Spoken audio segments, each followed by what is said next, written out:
Assalamualaikum warahmatullahi wabarakatuh. Waalaikumsalam warahmatullahi wabarakatuh.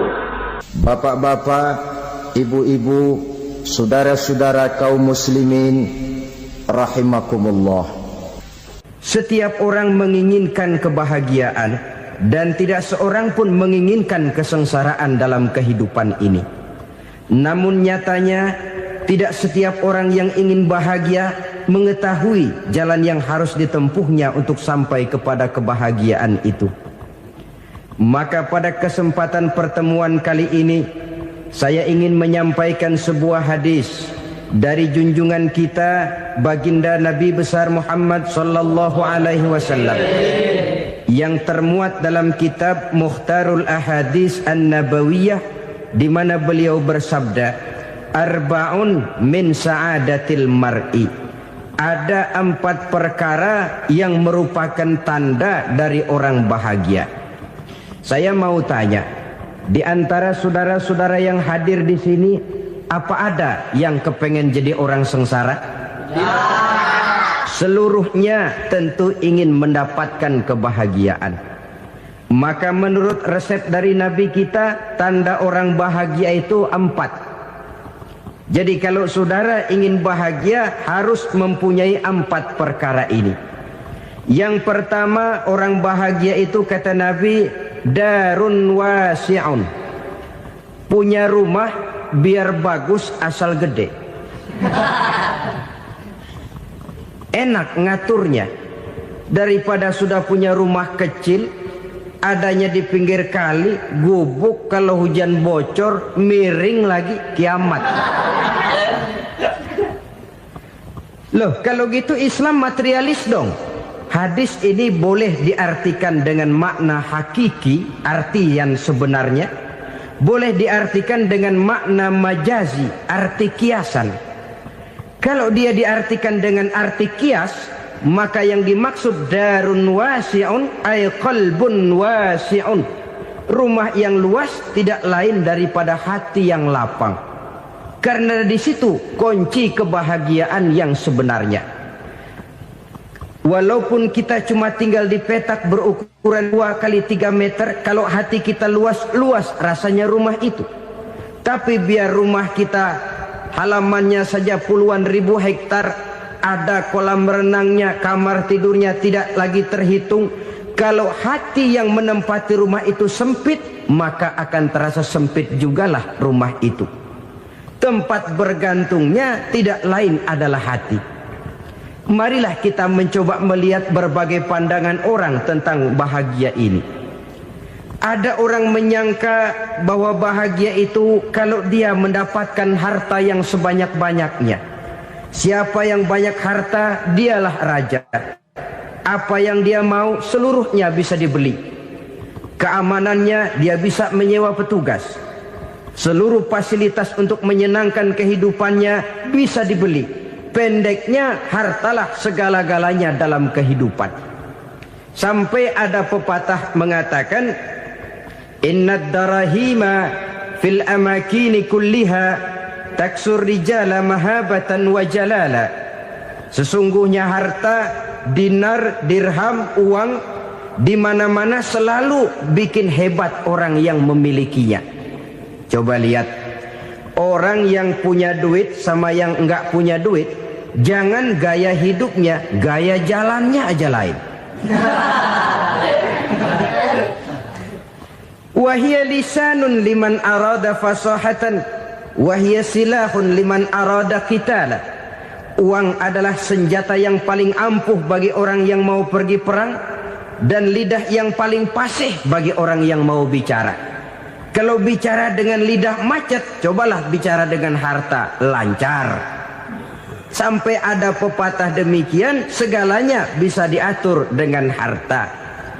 Maka di kalangan orang yang berpandangan semacam itu, seluruh kegiatan hidupnya hanya terfokus kepada bagaimana mengumpulkan harta yang sebanyak-banyaknya.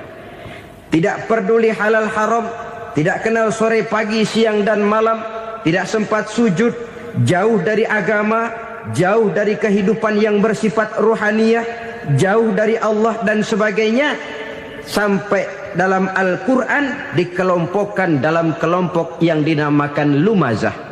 Allazi jama'a malahu wa 'addadah yahsabu anna malahu akhladah. Mereka mengumpul-ngumpulkan harta sebanyak-banyaknya dan menyangka bahwa harta yang banyak itu dapat mengekalkan hidupnya, mengekalkan kekayaannya, mengekalkan kebahagiaannya. Saudara hadirin yang berbahagia, kalau pandangan hidup ini benar, artinya kalau harta memang merupakan satu-satunya hal yang dapat membuat orang bahagia, tentu di rumah mewah tidak akan pernah ada tangis derita. Tentu di satu tempat di mana fasilitas hidup serba menunjang tidak ada yang namanya penderitaan. Tapi suka dan duka, sedih dan gembira, senyum dan tawa adalah milik setiap orang, baik dia punya harta maupun dia tidak punya harta. Nyatalah bahwa harta semata-mata bukan merupakan jaminan bahwa orang akan bahagia, walaupun tanpa harta orang sulit untuk bahagia. Saya mau cerita, ada orang super kaya, namanya Aristotle Onesius, raja tanker Yunani. Dia punya kapal tanker saja konon sampai 11 banyaknya. Punya perusahaan penerbangan yang disebut Olympic Airlines. Punya hotel di berbagai kota besar di dunia ini, sejak dari New York, London, Paris, Rome dan sebagainya. Bahkan punya pulau yang dia namakan Pulau Scorpio. Ini kan namanya sudah kaya nggak tanggung-tanggung, punya pulau. Nah, dia punya 2 orang anak, yang satu laki-laki namanya Alexander, yang satu perempuan namanya Maria Onesius. Seluruh harapannya tertumpah kepada anak lakinya Alexander ini, yang akan meneruskan usahanya, meneruskan kekayaannya, meneruskan dinastinya. Apa yang terjadi? Ternyata anak yang dia harapkan yang bernama Alexander ini mati muda dalam kecelakaan pada waktu dia olahraga. Apa olahraganya? Namanya olahraga anak orang kaya, golongan jet set. Olahraganya olahraga pesawat terbang. Jatuh, ya nggak kapungut, habis mati. Tinggal satu anak perempuannya, Maria Onesius. Tapi anak perempuan ini juga malah urakan. Terakhir dia pacaran, bahkan kemudian kawin sama orang Rusia. Rupanya Aristotle Onesius ini broken. Kekayaannya yang berlimpah ruah, perusahaannya yang begitu banyak, siapa yang akan meneruskan? Siapa yang akan menggantikan? Sampai kemudian dia mengurung diri di Pulau Scorpio dan mati di sana secara mengenaskan. Seorang multi jutawan, seorang yang super kaya, mati menyendiri di pulau sepi. Ibarat kata pepatah, anak ayam mati di lumbung. Bukan kekurangan makanan, keurugan makanan. Begitu kehidupan Aristotle Onesius. Dan banyak orang-orang yang sudah demikian kaya sampai dibingungkan oleh kekayaannya sendiri. Telusurilah kehidupan David Rockefeller misalnya, Henry Ford misalnya, Adnan Khashoggi misalnya. Multi jutawan yang kadang-kadang dibuat keder oleh kekayaannya sendiri. Pantas ketika Imam Ali ditawarkan orang, "Ya Ali, kalau kepadamu disuruh pilih ilmu atau harta, kau pilih mana?" Ya jelas pilih ilmu dong. Kenapa? Pertama, ilmu kalau kita berikan kepada orang lain tambah. Tapi harta kalau kita berikan kepada orang lain kurang. Saudara punya uang 10.000, dibagi orang 5.000, jelas uang saudara berkurang. Tapi saudara punya ilmu diberikan kepada orang lain bisa, saudara pun makin mantap. Tidak lantas jadi bodoh karena ngajarin orang. Saudara bisa Fatihah lalu mengajarkan orang Fatihah. Orang bisa, saudara pun makin hafal. Tidak lantas setelah diajarin orang ilmunya hilang. Begitu datang dia minta orang tolong ajarin saya Fatihah. Udah habis, nggak ada.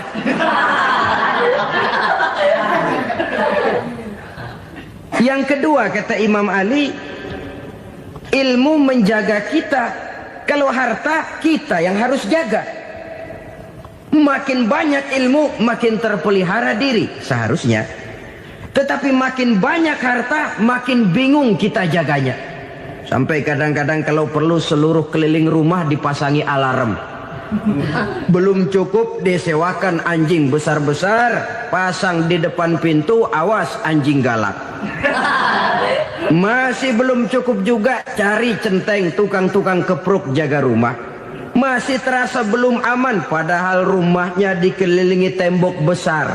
Di balik tembok ada pintu-pintunya tebal. Di balik pintu itu terbuka masuk kamar, kamar pun ada pintunya, pintunya pun kuat. Masuk ke dalam kamar ada lemari, lemarinya pun pintunya kuat, dikunci, kuncinya pun kuat. Tapi terhadap seluruhnya yang timbul cuma sekedar was-was saja. Kesimpulannya sekali lagi, tanpa harta orang memang sulit untuk bahagia. Tapi harta semata-mata tidak merupakan jaminan orang akan bahagia. Dengan hati yang luas, itu modal utama untuk mencapai kebahagiaan hidup. Orang yang hatinya luas, saudara-saudara, punya hati yang lapang, melihat kenyataan hidup ini, dia bersyukur senantiasa kepada Allah. Lantas tidak timbul hasud dan iri hatinya. Oleh karena itu jiwanya selalu lapang. Kalau tidak, cupik hati namanya. Dangkal pandangan, tidak senang melihat orang lain dapat nikmat, dan itu sering dijadikan contoh. Kalau orang yang lapang dada, dia lihat tetangganya beli TV baru, dia berkata, alhamdulillah ya, tetangga kita beli TV, mudah-mudahan kita bisa ikut nonton. Lapang dadanya. Tapi orang yang sempit hati, lihat tetangga beli televisi, meriang. Enggak diapa-apain, meriang. Besoknya dengar tetangga beli motor, makin sakit, ke rumah sakit. Lalu di rumah sakit dengar tetangganya beli mobil, mati. Disiksa oleh perasaannya sendiri. Orang kalau hati sudah sempit dalam hidup, kemanapun dia pergi, sempit rasanya medan kehidupannya.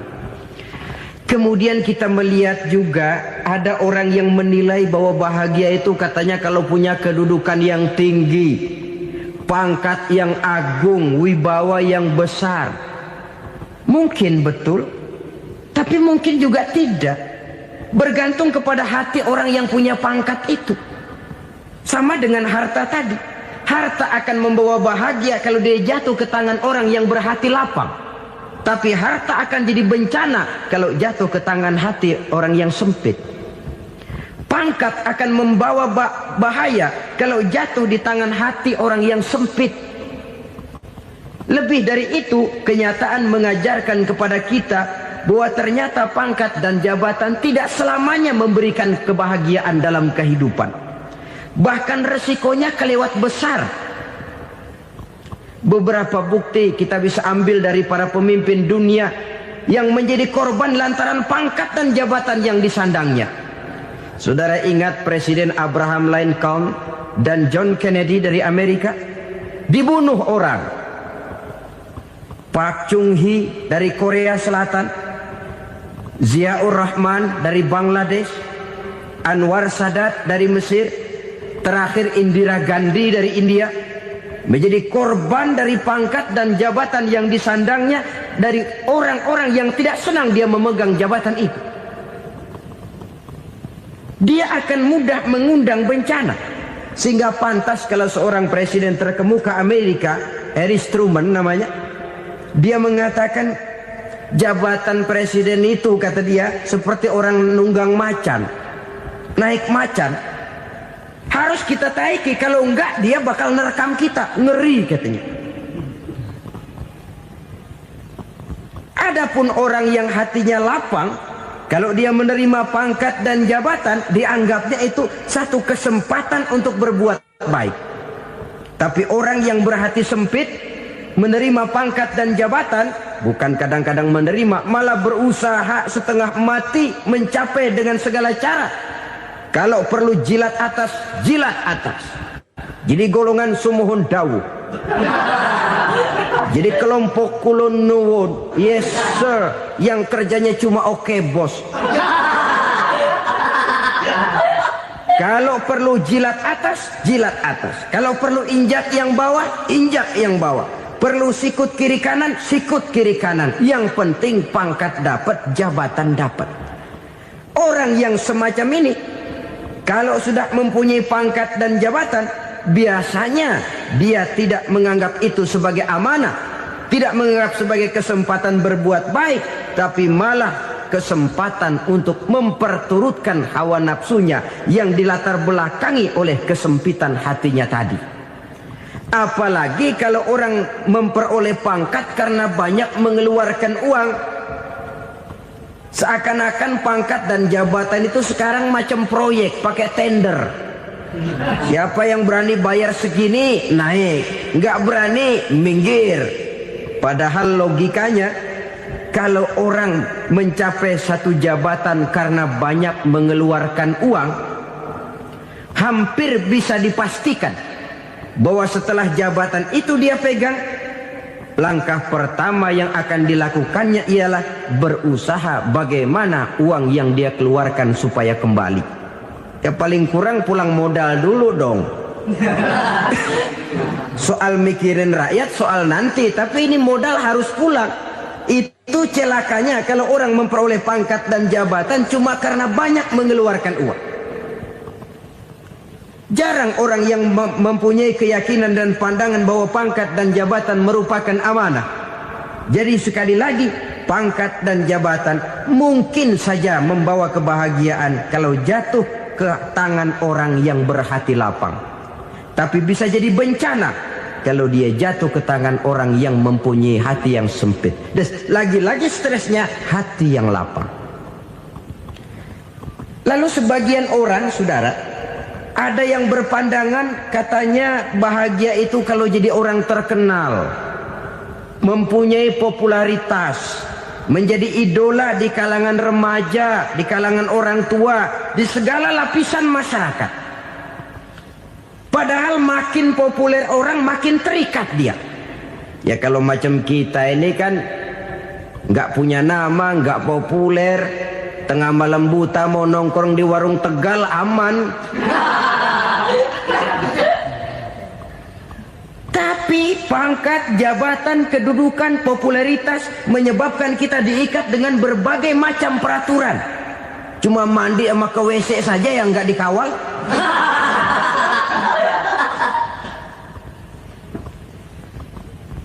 Benarkah popularitas, ketenaran membawa kebahagiaan? Mungkin. Ya, tapi mungkin juga tidak. Kenapa? Banyak orang-orang populer yang mengakhiri hidupnya secara tragis. Kita ambil beberapa nama. Di Amerika tahun 60-an ada bintang seksi paling terkenal yang dijuluki sex bomb. Bom seksi. Sampai sekarang jadi legenda, namanya Marilyn Monroe. Singkatan double-nya itu inisialnya MM, Marilyn Monroe. Terkenal top sampai dia mati tahun 62, namanya sekarang masih saja dibicarakan orang. Kenapa dia bunuh diri? Tidak punya hartakah dia? Banyak. Kurang populerkah dia? Seluruh dunia mengenalnya. Sejak rakyat kecil sampai pejabat tinggi dia punya hubungan. Kenapa? Jenuh. Dia terlahir dalam keadaan yatim. Setelah itu tidak lama dia berangkat remaja, ibunya meninggal. Pindah dari wanita asuh ke wanita asuh sampai 12 orang ibu angkatnya. Dan kekecewaan yang paling parah, setiap laki-laki yang dekat dengannya hanya seperti kapal berlabuh. Datang dan pergi silih berganti. Padahal dia merindukan seseorang yang bisa melindungi hidupnya. Dia rindukan itu dan dia tidak pernah menemukan. Itu yang akhirnya menyebabkan dia minum pil tidur kelewat dosis, minum obat tidur kebanyakan, ya tidur terus sampai sekarang.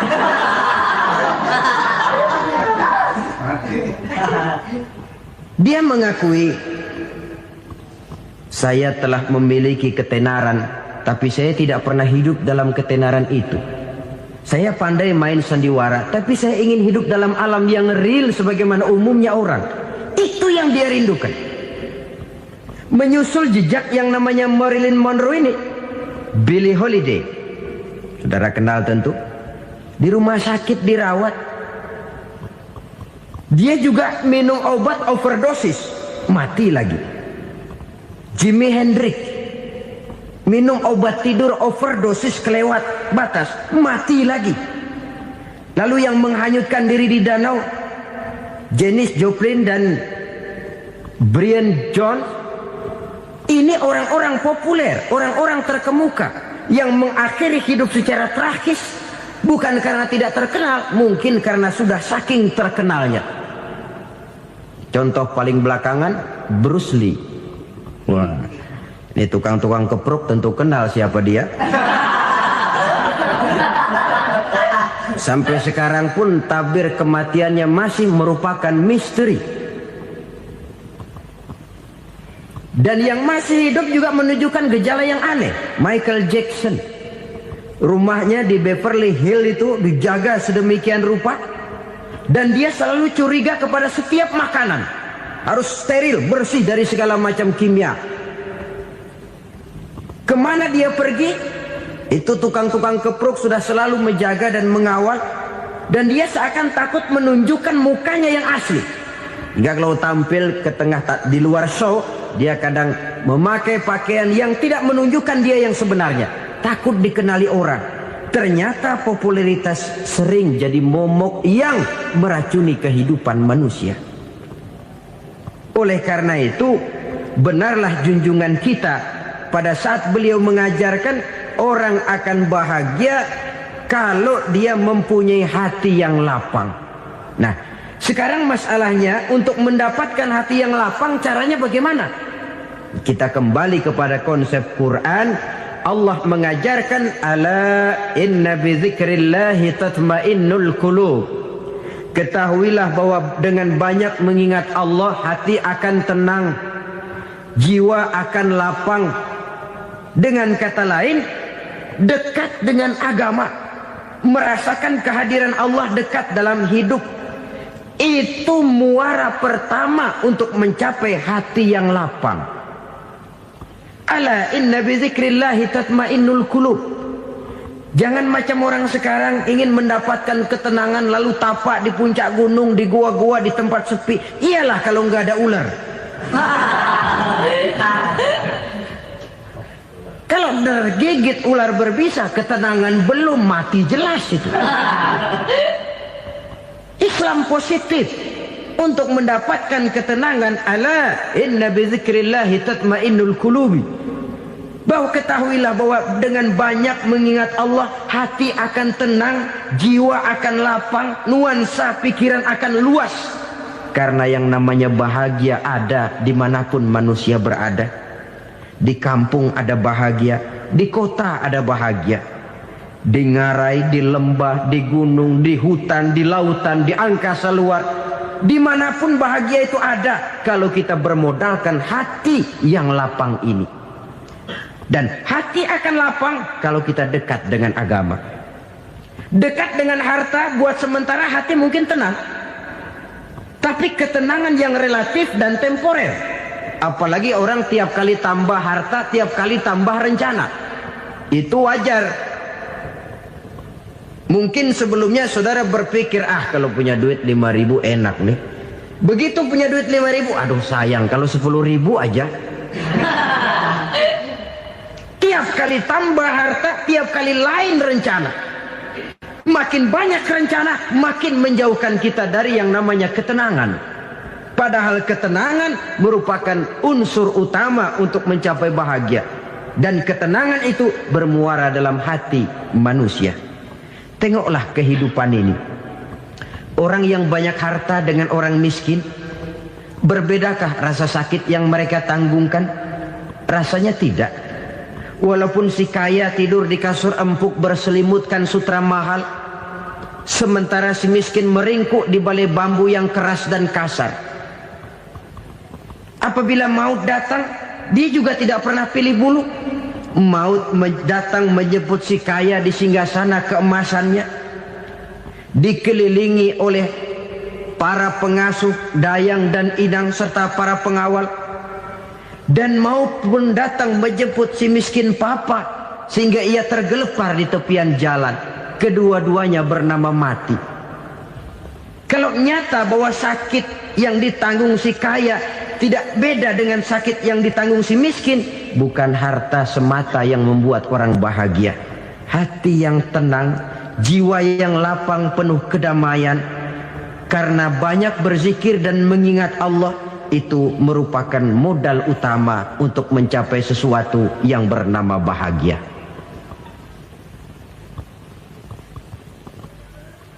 Saudara hadirin yang saya hormati, inilah yang pertama dari 4 ciri yang digambarkan oleh Nabi tentang tanda-tanda orang bahagia.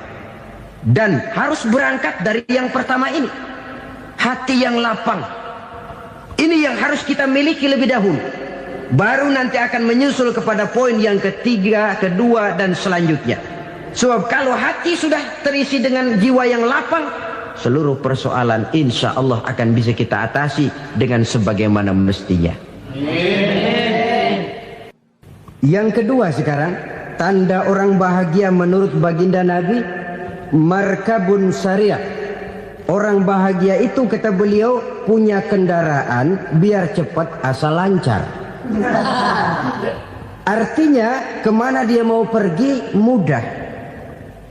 Apa maksud hadis ini? Kalau kita kaji lebih dalam, kendaraan itu kan alat transportasi. Transportasi tidak lain adalah usaha memudahkan komunikasi.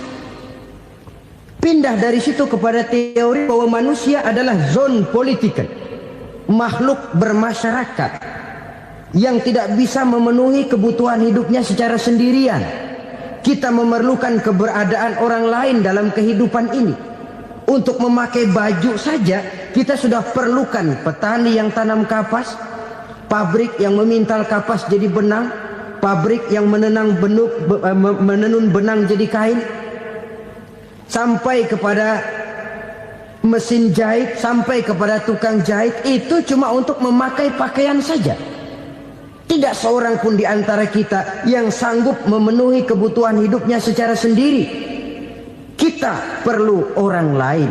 Maka kebebasan dalam arti mutlak, kebebasan tanpa batas, itu tidak mungkin ada dalam kehidupan.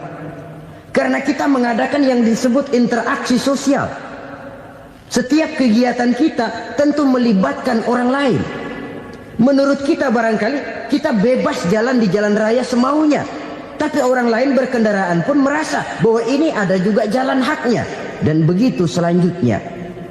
Oleh karena itu, maksud dari kendaraan yang cepat ini adalah khulata'uhu ma'as solihin. Lingkungan pergaulannya terdiri dari orang-orang soleh. Pergaulannya luas. Kemana dia pergi ada temannya. Kesulitannya ada tempat dia cerita. Dan kesulitan kalau sudah diceritakan kepada orang lain, taruh kata orang itu tidak bisa menolong, namun menceritakannya kepada orang yang kita percayai, kan paling kurang sudah mengurangi beban jiwa, mengurangi tanggungan batin, merasa masih ada tempat kita cerita. Maka lebih baik orang awam yang mau bergaul ketimbang orang setengah alim tapi ngunci pintu. Sebab nantinya akan timbul sikap picik, cupik pandangan, dan tidak luas menghadapi kenyataan dalam kehidupan ini. Namun yang harus kita garis bawahi, pergaulan memang mesti luas. Namun jangan sekali-kali lupa bahwa pergaulan sangat besar pengaruhnya dalam ikut membentuk kepribadian manusia. Sehari-hari bisa kita bilang, kalau kita dekat sama tukang minyak wangi, sekalipun nggak dibagi minyaknya, baunya tentu dapat. Betul? Tapi dekat sama tukang elas, walaupun nggak kena apinya, asapnya mesti kena. Kalau Syauqi mengatakan lebih jelas lagi, man asyaral asyrafa asya musyarrafan wa muasyiral anzali ghairu musyarrafin. Awalam taral jildal hakira muqabbalan bisagri lamma sara jildal mushaf. Siapa yang bergaul dengan orang mulia, dia bakal ikut menjadi mulia. Tapi siapa yang berteman dengan orang hina, dia tidak bakal ikut menjadi mulia. Tidakkah kau lihat, kata Syauqi, kulit kambing yang hina pun dicium orang ketika menjadi kantong Quran. Kulit kambing hina, kalau dia sendirian gak ada yang mau cium. Tapi begitu dia bergaul dengan Quran, menjadi kantong Quran, dipakein minyak wangi, ditaruh di tempat yang tinggi, mau diambil dicium dulu, dibawa dengan penuh hormat dan hati-hati. Kulit kambing yang hina lantaran berteman dengan Quran, numpang mujur. Tapi coba lihat kalau kulit kambing berteman dengan kayu, jadi beduk, habis. Zohor dikemplang, asar dipukul. Itu pun sedikit saja, cuma salah milih teman. Yang temannya Quran dihormati orang, yang temannya kayu lantaran jadi beduk, gelap-gelap subuh orang udah kemplangin.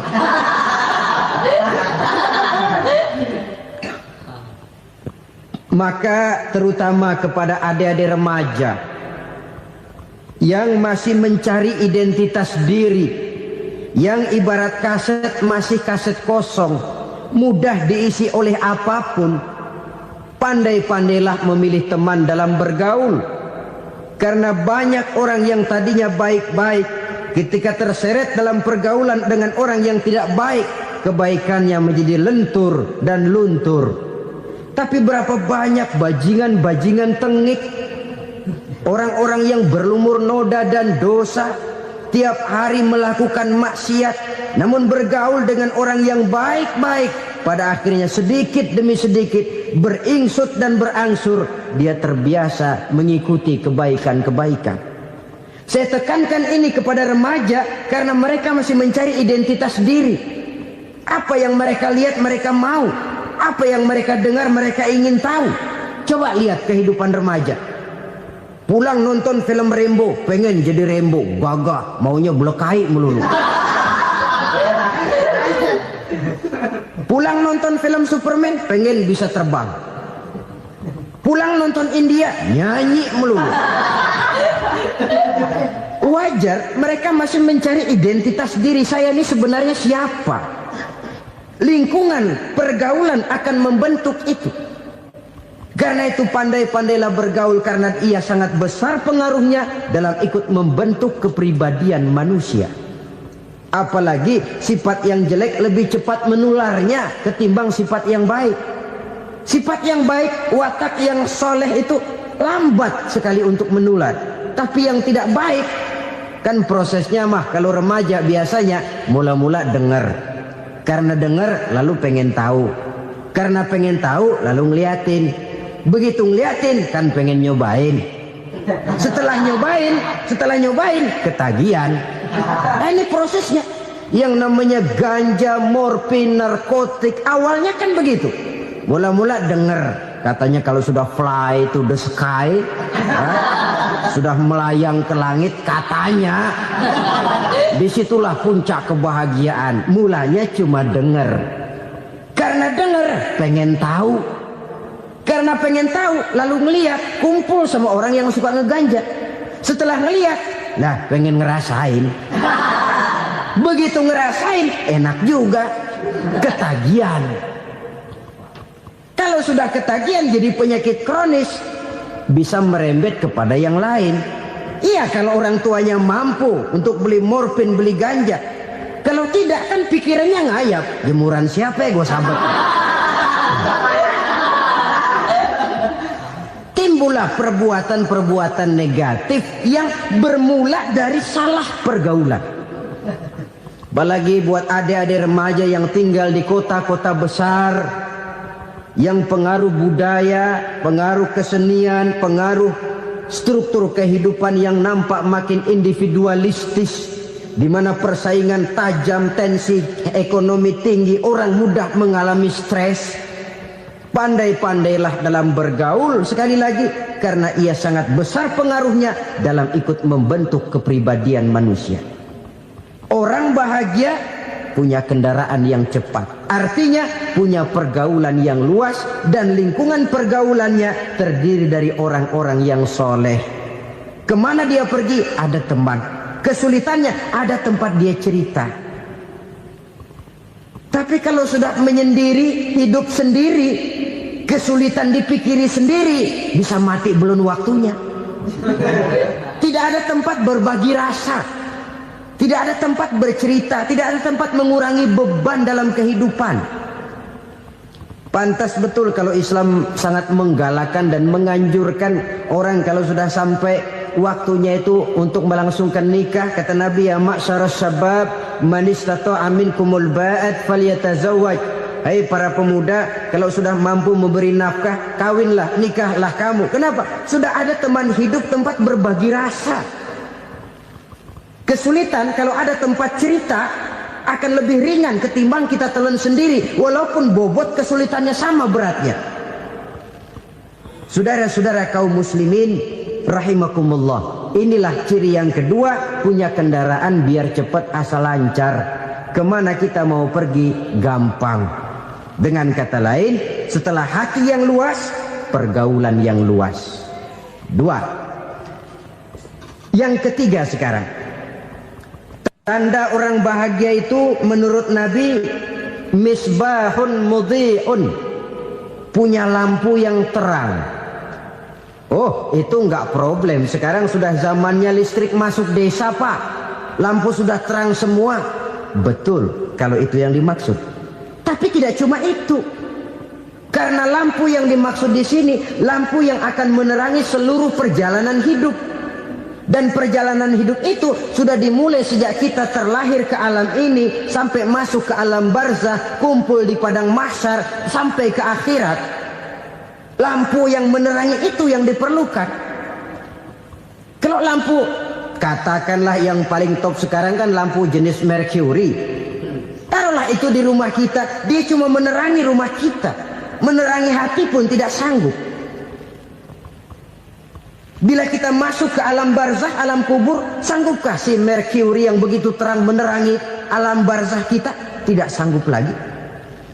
Sanggupkah lampu yang ratusan watt, bahkan puluhan ribu watt menerangi kehidupan di padang mahsyar? Tidak akan sanggup lagi. Kalau demikian, yang dimaksud lampu yang terang di sini apa? Tidak lain amal soleh, kebajikan yang kita lakukan dalam hidup. Itu yang akan jadi lampu penerang.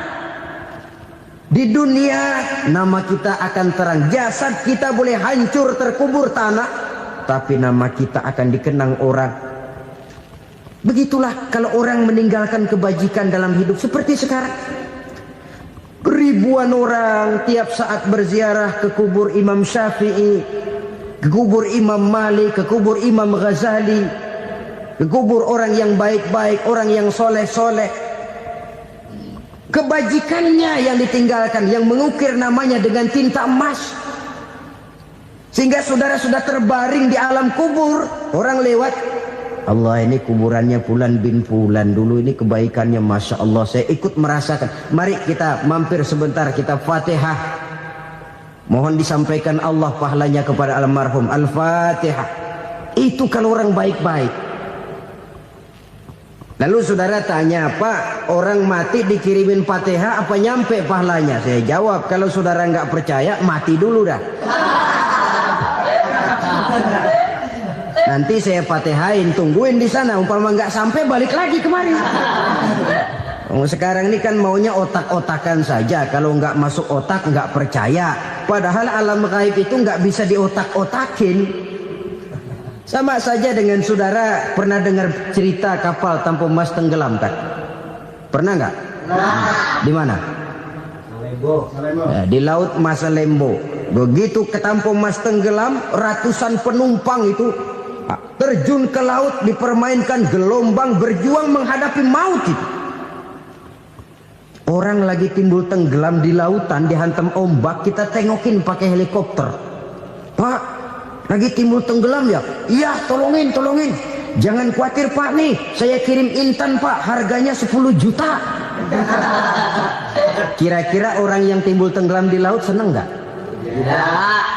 Kan mahal toh intan 10 juta. Kenapa dia nggak senang? Karena intan 10 juta dalam kondisi seperti itu tidak sanggup menyelamatkan dia.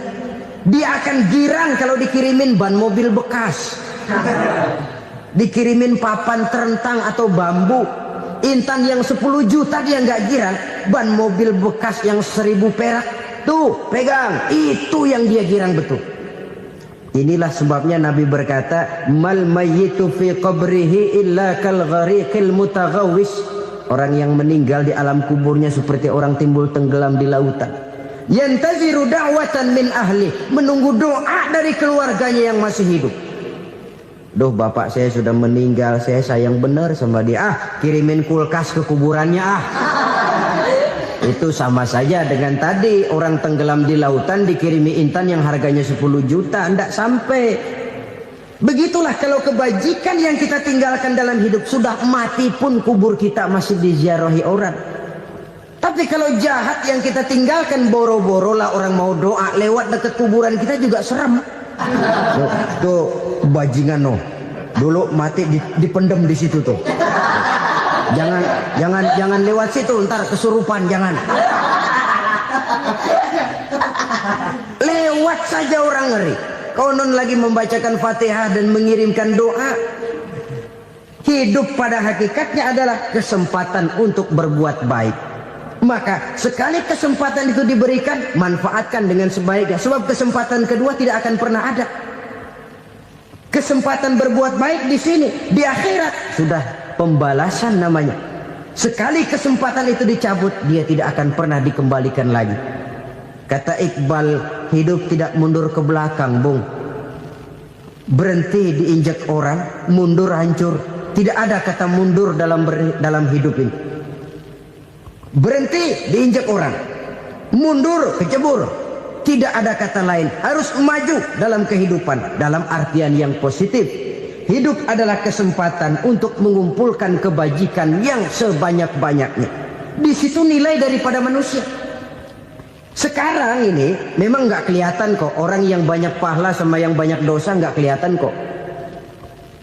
Barangkali kalau habis bikin dosa palanya pada benjol, mungkin orang takut sama dosa.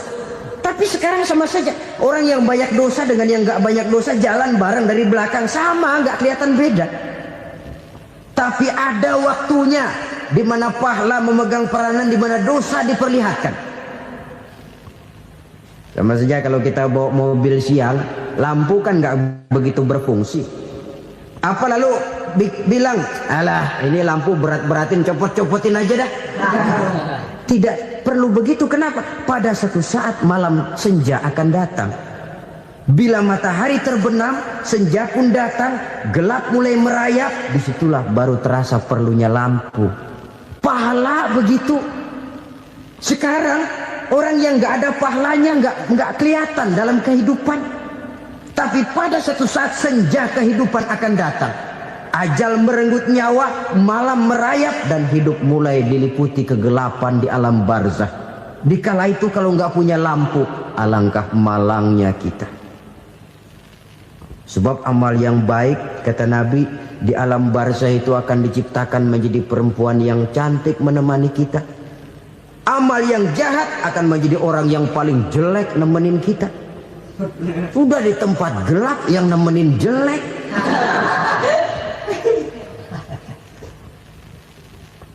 Kaum muslimin rahimakumullah. Kalau demikian masalahnya, tergantunglah kita pandai memanfaatkan waktu. Al-waktu kasayf. Waktu itu cepat sekali. Yang namanya waktu itu tahu-tahu. Tahu-tahu. Udah tahun 87. Tahu-tahu. Udah begitu. Tahu-tahu. Yang kemarin anak-anak, sekarang udah pada punya anak. Tahu-tahu saja itu. Begitu cepat waktu berlalu. Kalau tidaklah pandai kita memanfaatkannya, akan rugi kita. Nabi bersabda, "Man kana yaumuhu khairun min amsihi fahuwa rabih." Barang siapa yang hari ini lebih baik daripada hari kemarin, itu orang untung. Hari ini lebih baik daripada kemarin. Bulan ini lebih baik dari bulan kemarin. Tahun ini lebih baik dari tahun kemarin. Itu orang yang beruntung. Tahun kemarin sembahyangnya maghrib doang, sekarang udah tambah isya.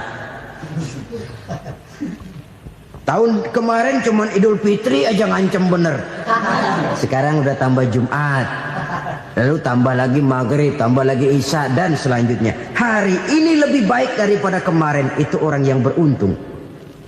Wa man kana yaumuhu mithlu amsihi fahuwa khasir. Lalu barang siapa yang hari ini sama saja dengan hari kemarin, itu orang rugi. Hari ini sama dengan kemarin, rugi itu. Bulan ini begitu, bulan kemarin begitu, tahun ini begitu, tahun lalu juga begitu. Rugi itu orang. Rugi apa? Rugi umur. Umur tambah, amalan gak pernah tambah. Dan saya pikir lebih merupakan azab ketimbang nikmat kalau orang dikasih panjang umur cuma untuk numpuk dosa. Mending mana? Panjang umur banyak dosa sama pendek umur dikit dosa? Mending mana? Mending mana? Ya, paling mending tentu panjang umur banyak pahala. Tapi kalau tidak, sekali lagi, lebih merupakan azab ketimbang nikmat kalau orang diberikan panjang umur tapi cuma untuk sekedar menumpuk dosa. Kehilangan kesadaran bahwa dunia bukan terminal akhir dari satu perjalanan. Dia cuma halte di mana kita berhenti sebentar untuk menuju kepada terminal yang hakiki. Saudara-saudara kaum muslimin rahimakumullah, inilah lampu yang akan menerangi kehidupan. Amal yang kita lakukan di dalam kehidupan. Jadi yang dimaksud dengan lampu yang terang, kebajikan yang kita kerjakan dalam hidup. Nah, setiap orang di awal tadi saya bilang ingin bahagia. Bahagia itu kan hakikatnya kumpulan senang dan selamat.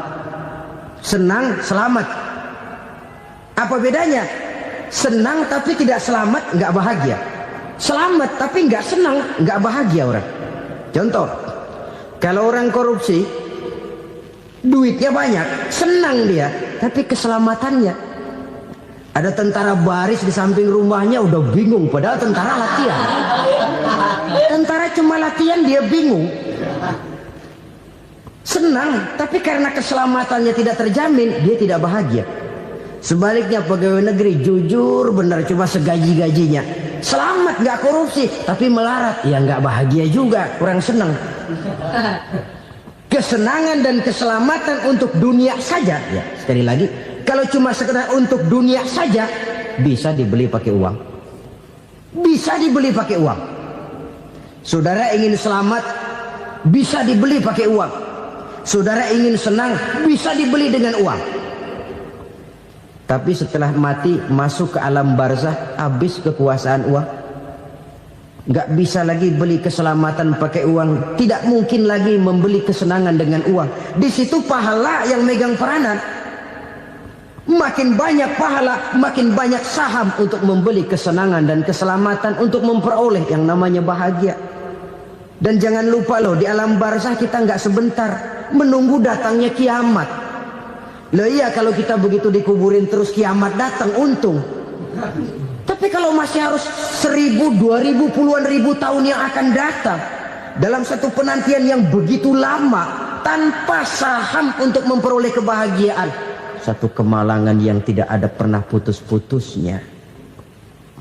Janganlah tergelincir oleh kebahagiaan sebentar yang menipu dengan mengorbankan kebahagiaan hakiki yang berjangka panjang. Apa artinya senyum sejenak kalau harus ditebus dengan tangis seumur hidup? Biarlah kita minum jamu, pahit memang, getir memang, tapi kan besok badan sehat. Daripada sekarang minum sirup, manis memang, enak memang, tapi bibir pada jontor besoknya. Sirawan, batuk, nggak karu-karuan. Banyak orang tertipu oleh kesenangan yang sebentar, Padahal laisa kullu ma yalma'u zahaban. Belum tentu semua yang berkilat itu emas. Belum tentu semua yang gemerlap itu intan. Karena itu marilah manfaatkan kesempatan yang diberikan Allah ini untuk mengumpulkan kebajikan yang sebanyak-banyaknya. Yang terakhir sekarang, yang keempat, tanda orang bahagia kata Nabi. Zaujatun salihah. Orang bahagia itu tanda yang keempat kata Nabi, punya istri biar cakep asal taat. Sudah surga itu sudah. Cakep taat. Istri kayak gitu, kalau belum mati jangan dikuburin dulu. Sudah cakep taat lagi. Tapi kadang-kadang enggak, udah jelek ngadat melulu. Apa yang mau dipilih?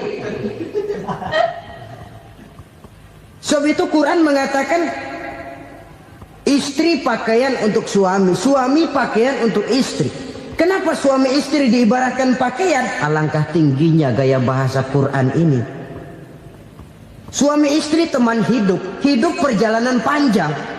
Sejak kita dalam rahim sudah ada hidup kan di sini. Sampai ke alam dunia, masuk ke alam barzah, kumpul di padang mahsyar, sampai menuju akhirat, itu perjalanan hidup.